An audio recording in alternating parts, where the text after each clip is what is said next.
안녕하세요, 상민스입니다. 오늘은 LH 청년 전세 임대주택에 대해서 알아볼 건데요.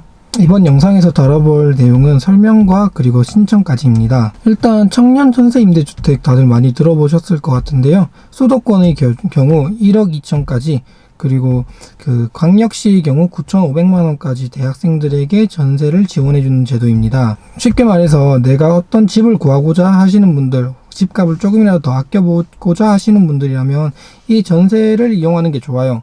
왜냐하면 이제 LH 쪽에서 전세금을 대출해주고 그리고 그에 대한 이자만 내면 되기 때문이죠. 게다가 전세를 진행하는 과정까지 모두 다 LH에서 법무사를 통해서 진행하기 때문에 더더욱 안전하며, 이 지원은 먼저 원하는 전셋집을 구한 다음에 그 집을 LH에서 계약을 대신해주는 식으로 진행되고 있습니다.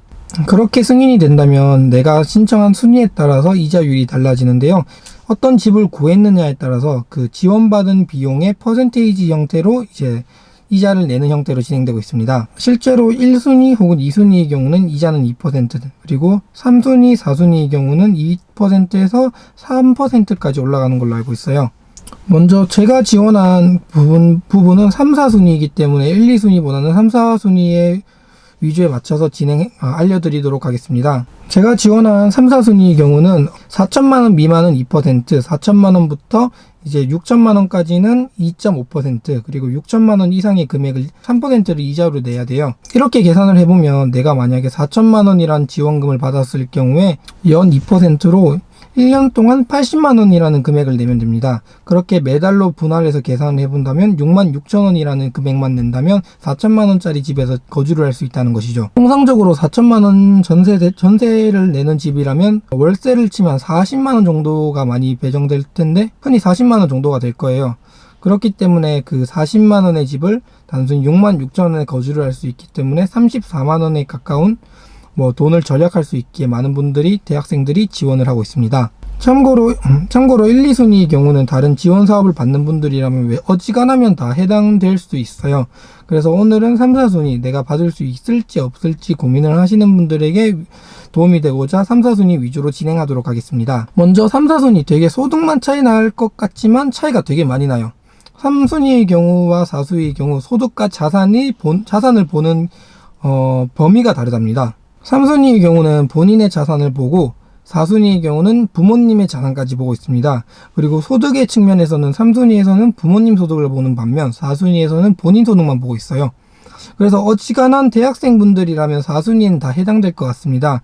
단지 여기서 우리의 부모님이 얼마나 많은 자산을 가지고 있는지, 그 범위에 충족이 되는지에 따라서 4순위를 지원할 수 있느냐 없느냐가 구분되어진다고 생각하시면 좋을 것 같아요.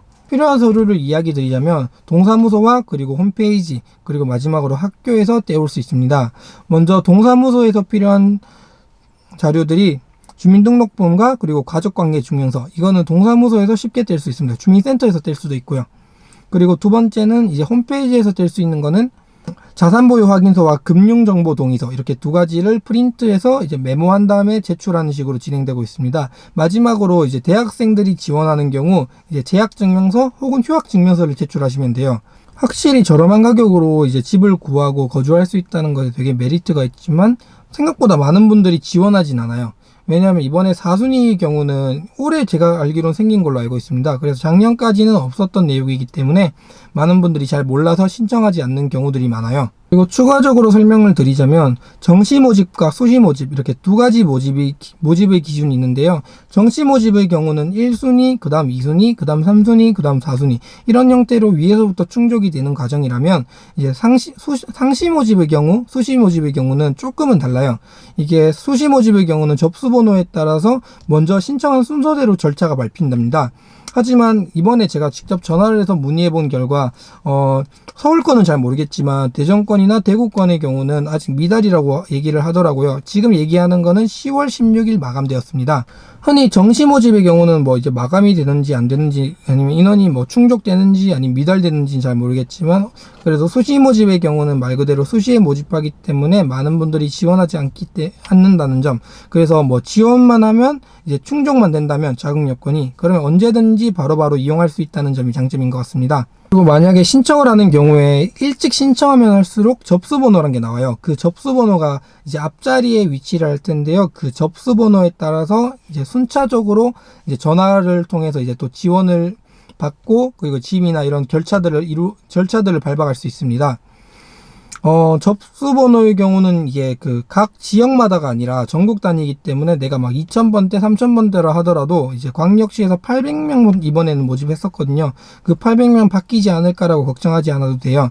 보통은 이게 다 전국 번호이기 때문에 순차적으로 계속 진행되고 있다는 점과 그리고 내가 접수번호를 안다고 하더라도 그게 언제쯤 되는지는 잘 몰라요. 저도 실제로 뭐 이제 한 달 정도를 기다리고 있는데 전화가 안 와가지고 전화 문의를 해봤는데 그런 부분에 대해서는 조회할 수 있는 방법이 없다고 하더라고요. 이렇게 뭐 소득이란 정보나 아니면 뭐 다른 세부적인 내용들의 경우는 공고를 보셔도 괜찮고 제가 밑에 블로그 사이트를 올려놨습니다. 그 블로그를 통해서 참고를 하셔도 좋을 것 같습니다.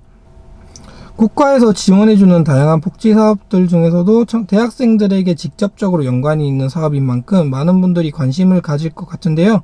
하지만 생각보다 좀 많은 분들이 지원을 하지 않아서 미달인 만큼 이런 좋은 지원 제도들을 기억하시고 혜택을 받아보셨으면 좋겠어요.